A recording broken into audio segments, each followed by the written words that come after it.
के अध्याय 6 मौलिक अधिकार पढ़ेंगे। पॉलिटिकल साइंस से इम्पोर्टेंट क्वेश्चन है, एग्जाम में आते ही आते हैं। ठीक है, मैंने चैप्टर वाइज बनाया, 1 to 5 बन चुके हैं। अगर आपने नहीं देखा है तो आप देख सकते हैं। तो उससे पहले एक बार पैटर्न जान लेते हैं। पैटर्न क्या है? तो पैटर्न यही है कि 5 क्वेश्चन है 8 मार्क्स के, यानी 40, और 8 क्वेश्चन है 5 मार्क्स के, ये भी 40 हो जाएंगे। और 10 क्वेश्चन है 20 मार्क्स के, 2 मार्क्स के 10 क्वेश्चन तो 20 हो गए, तो 100 हो गए। और यहाँ पे 23 क्वेश्चन ही आएंगे आपके पेपर में, प्लस ऑप्शनल इसी में ऐड है। ये टोटल 85 नंबर का आपका होगा, जो मेन बुक से ऑप्शन में होते हैं 2 पार्ट। तो एक पार्ट ऑप्शन के 15, दूसरे पार्ट के भी 15, उनमें से एक करना होता है। ठीक है, तो वीडियो स्टार्ट करते हैं। अध्याय 6 मौलिक अधिकार, फंडामेंटल राइट कहते हैं इंग्लिश में। ठीक है, फर्स्ट क्वेश्चन है analyse the 6 fundamental freedoms mention in the right to freedom. 8 marks के क्वेश्चन है। स्वतंत्रता के अधिकार में उल्लेखित 6 मौलिक अधिकारों का विश्लेषण कीजिए। विश्लेषण मीन्स डिटेल में लिखना है। ऊपर इंग्लिश में शो नहीं है, लेकिन हिंदी में शो है कि डिटेल में ही आपको ये सारा लिखना है। एनालाइज का मतलब भी डिटेल ही होता है, पूरा एनालाइज करके आपको बताना है। ठीक है, अब नीचे ऐसा ही क्वेश्चन आएगा 5 मार्क्स में, लेकिन उसमें थोड़ा सा चेंजेस है, ध्यान रखना है आपको। What is mean by fundamental right mention the 6 freedom given under the right to freedom. 5 marks के क्वेश्चन है। हिंदी में मौलिक अधिकारों से क्या अभिप्राय है? फंडामेंटल राइट का डिफिनेशन डायरेक्ट लिखना है। स्वतंत्रता के अधिकार के अंतर्गत दिए गए 6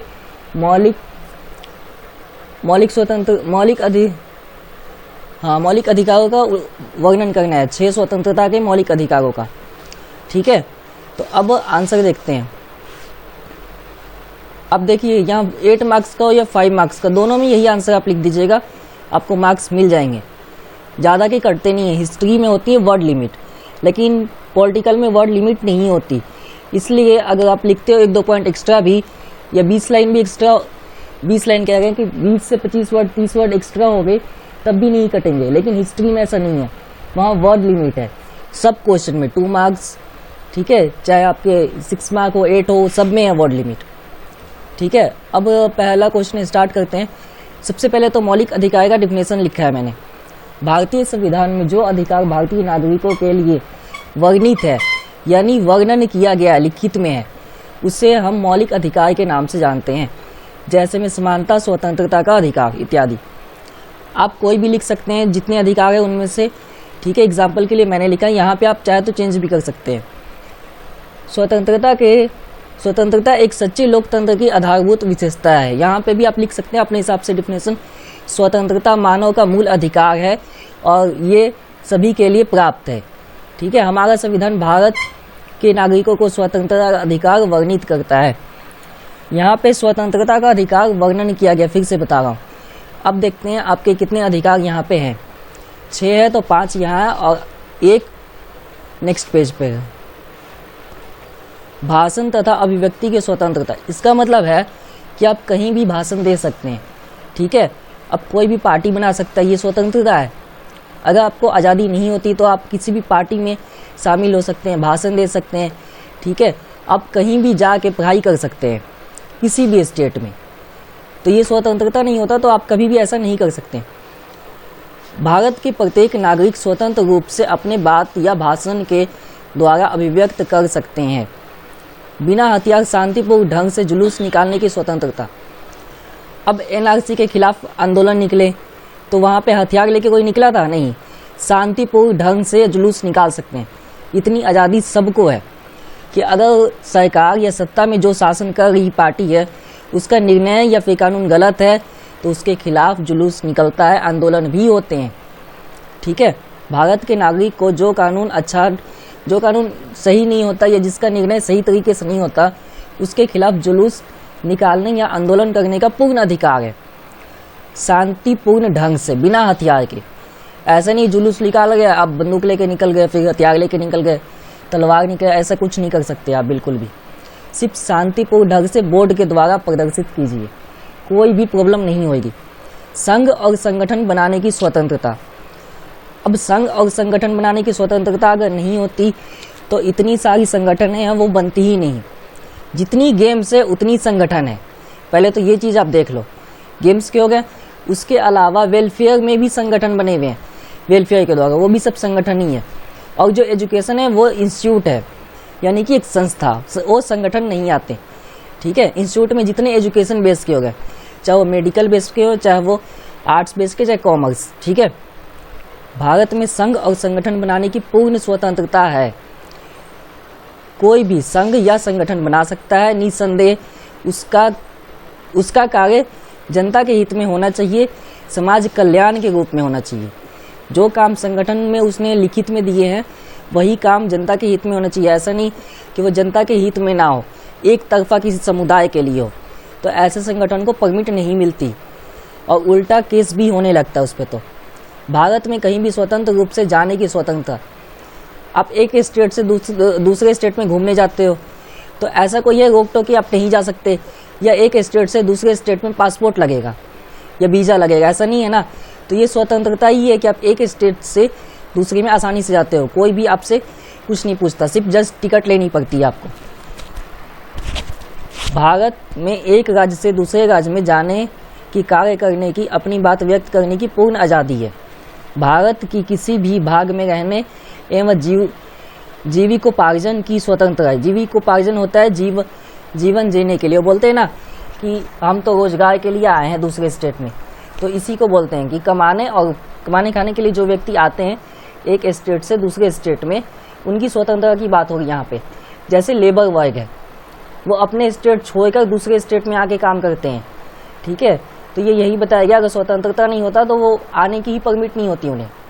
भारत में एक राज्य से दूसरे राज्य में जाने की स्वतंत्रता भी है, ठीक है, और कार्य करने की भी। लास्ट और अंतिम पॉइंट देखते हैं, किसी भी कार्य या व्यापार करने की स्वतंत्रता।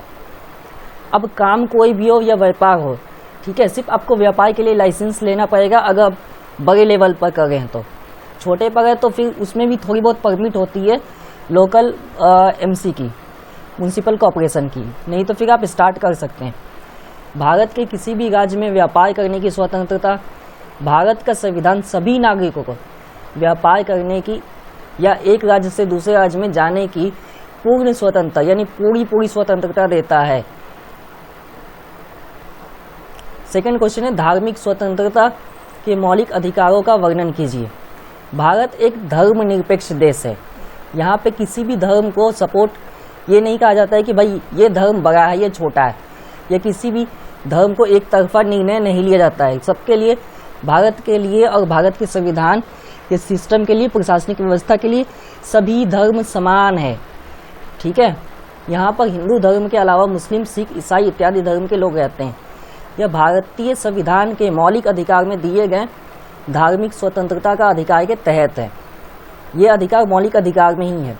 भारत एक बहुधर्मी देश है। बहुधर्मी का मतलब यहाँ एक दो नहीं, दो से भी ज़्यादा धर्म रहते हैं, ठीक है। हमारे देश में हिंदू के अलावा मुस्लिम, सिख, ईसाई अन्य धर्म के लोग रहते हैं। संविधान प्रत्येक व्यक्ति को अपने धर्म को मानने की स्वतंत्रता देता है, ठीक है। किसी भी धर्म को मानने तथा प्रसार करने की आज़ादी और सुरक्षा भी देता है। प्रसार यानी कि बताने की कि हम इस धर्म के हैं, ठीक है, इस पर कोई भी प्रकार की रोक टोक नहीं है। यह सभी धार्मिक समूहों को अपने अपने धर्म से संबंधित उपासना करने की अनुमति देता है। उपासना का यहाँ मीनिंग है पूजा पाठ करने की, इबादत करने की। किसी भी धार्मिक समूह को कानून के अनुसार चल तथा अचल संपत्ति खरीदने तथा प्रबंध करने का भी अधिकार है। धार्मिक समूह यहाँ पे ये बात होते हैं कि जो मस्जिद, मंदिर या फिर गुरुद्वारे के ट्रस्टी होते हैं, अगर उनको डोनेशन मिलते हैं तो उस डोनेशन से वो प्रॉपर्टी खरीद सकते हैं। कुछ भी, कार हो गया या ज़मीन, ऐसा कुछ भी उन्हें परमिट होता है और इन्हें प्रबंध करने का अधिकार है, रखने का उन्हें पूरा अधिकार है। ऐसा नहीं कि वो धार्मिक समुदाय के ट्रस्टी हैं या फिर इसकी परमिशन नहीं है, ऐसा बिल्कुल भी नहीं है, परमिशन है। ये 5 मार्क्स का क्वेश्चन था, इतना लिख दीजिएगा तो आपको 4 तो आ ही जाएंगे, क्योंकि एग्जाम्पल नहीं लिखे, आपको एग्जाम्पल भी लिखना पड़ेगा इसमें।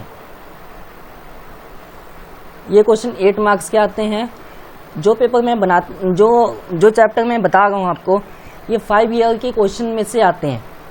5 ईयर जितने क्वेश्चन होंगे ना, उसके अकॉर्डिंग मैं उस चैप्टर के क्वेश्चन उठा के फिर यहाँ पे आपको प्रेजेंट कर देता हूँ। Explain any 4 type of equalities that have been included in the right to equality. 8 marks question है, सेम यहाँ पे डायरेक्ट पूछा है, उसके बाद यहाँ भी इम्पोर्टेंस पूछा है, हाईलाइट्स इट्स इम्पोर्टेंस, किसके, राइट टू इक्वालिटी के। समानता के अधिकार के अंतर्गत सम्मिलित किन्हीं 4 प्रकार के समानताओं की व्याख्या कीजिए। समानता के अधिकार का विवेचन कीजिए, समानता का अधिकार की व्याख्या कीजिए और इसके महत्व को उजागर कीजिए।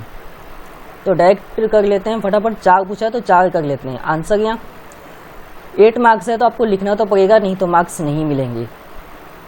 समानता के अधिकार का अर्थ होता है कि सभी नागरिक समान रूप से विशेष अधिकारों तथा अवसरों का उपयोग करें। यह राज्य द्वारा धर्म, जाति, वर्ण, लिंग या जन्म के स्थान से विभेद के विरुद्ध है। विभेद यहाँ बोला गया भेदभाव, कि भेदभाव के विरुद्ध है। ठीक है, समानता का अधिकार के अंतर्गत निम्नलिखित हैं। ये 4 ही पूछे तो 4 ही मैंने बताए हैं, और आप डिटेलिंग में भी सेम लिख सकते हैं। विधि के समक्ष समानता, यहाँ पे यही सीधा ही बोल दिया गया कि सभी धर्म समान है, किसी भी धर्म को बड़ा या छोटा नहीं कहा गया है, और धर्म, जाति, लिंग इसके आधार पर भेदभाव नहीं होते। जाति, धर्म, वंश, लिंग, जन्म के स्थान के आधार पर कोई भेद नहीं है। किसी भी नागरिक को सार्वजनिक, अब देखो यहाँ पे इस पॉइंट में सीधा मैं बता देगा कि किसी भी नागरिक को कहीं भी किसी भी दुकान पर जाने की आज़ादी है, किसी भी शॉप पर, सार्वजनिक जगह पर जाने की आज़ादी है। अब देखिए, आप थिएटर में जाते हैं, कभी कोई पूछता है किस धर्म से हो, किस जाति से हो, तो ये आज़ादी है, तभी कोई क्वेश्चन आपसे नहीं करता। जो कम्युनिस्ट होती है कंट्री, उसमें ऐसा नहीं होता, उसमें रूल है। ठीक है, या फिर जो राजतंत्र होता है उसमें भी ऐसा नहीं होता, इतनी आज़ादी नहीं होती। सार्वजनिक रोजगार के विषय में अवसर की समानता। अब आप कोई भी पेपर दे सकते हो, जब पेपर देते हो तो कभी भी ये नहीं पूछते कि भाई आप किस धर्म से हो, नहीं होता ना, आपको परमिट तुरंत मिल जाता है। तो रोजगार की यही रूल्स है कि जो व्यक्ति योग्य है पेपर के, उससे ही रोजगार मिलना चाहिए। सेवाओं की नियुक्ति या रोजगार के संबंध में समान अवसर की गारंटी। अवसर समान देना है रोजगार, तो उसकी योग्यता की आधार पर नियुक्ति होगी कि अगर वो डिजर्विंग कैंडिडेट है तो उसे जॉब मिल जाती है, अगर नहीं है तो नहीं मिलेगी। छुआछूत, इसे अस्पृश्यता बोलते हैं। ठीक है, इसका अब देख लेते ये काफ़ी टाइम से चला आ रहा है।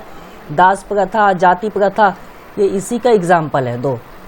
ठीक है, संविधान छुआछूत का उन्मूलन करता है, यानी मनाही है, ये अलाउ नहीं है, इसके किसी भी रूप में इस्तेमाल का निषेध है।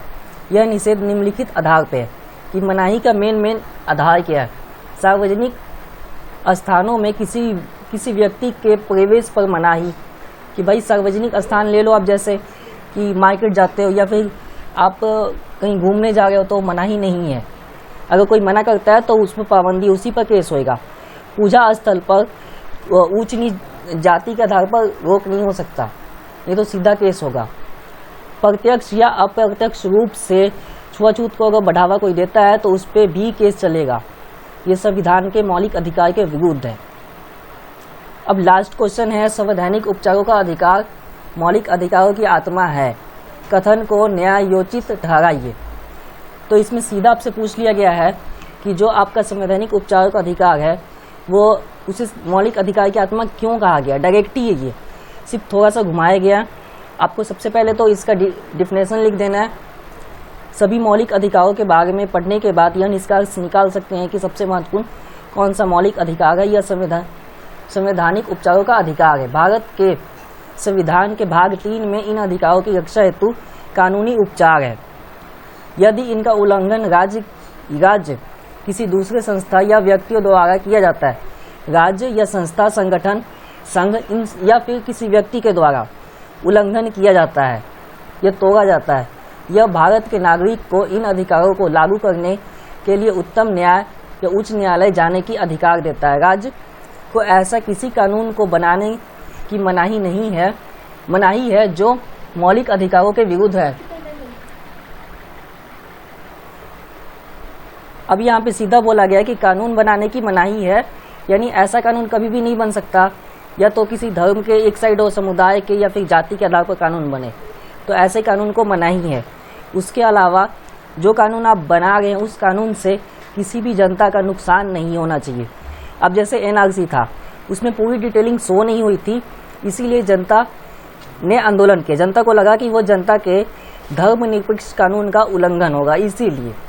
ठीक है, इन सभी तथ्यों से स्पष्ट होता है कि संवैधानिक उपचारों का अधिकार मौलिक अधिकारों में बहुत ही महत्वपूर्ण, और हम इसे मौलिक अधिकार की आत्मा कह सकते हैं, क्योंकि अगर कोई परिवर्तन होता है तो आत्मा के द्वारा ही होता है।